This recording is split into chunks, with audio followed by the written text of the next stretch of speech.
तो स्वीकार करना ही खुशी का पहला कदम है। जो आपके पास नहीं है उसके लिए दुखी होने के बजाय जो आपके पास है उसको स्वीकार करें, यही खुशी का पहला कदम है। इस पर एक छोटी सी कहानी मैं आप लोगों के सामने रखने जा रहा हूं। एक मोर था। झमझम बारिश में मोर खूब नाच रहा था। नाचते हुए उसने देखा कि मेरे पंख कितने सुंदर है।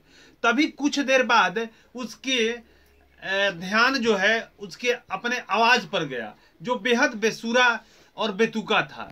वह दुखी हो गया कि मैं इतना सुंदर तो हूं पर मेरी आवाज इतनी खराब क्यों है। इसको लेकर के वह सोचने लगा।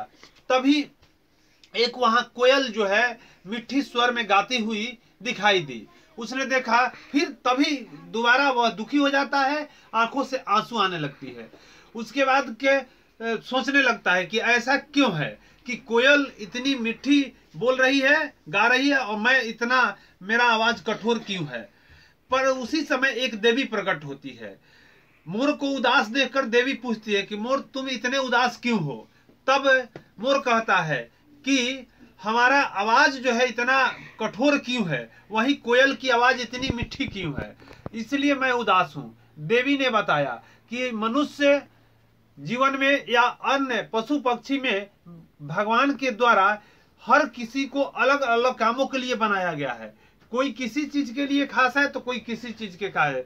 विशेष रूप से विशेष काम के लिए हर किसी का निर्माण किया गया है, हर किसी को बनाया गया है।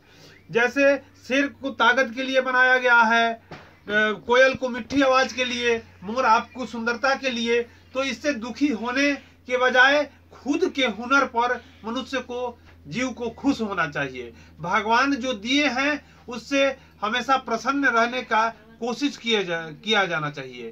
तो इसी को कहा गया है कि खुद को स्वीकार करना ही खुशी का पहला कदम है।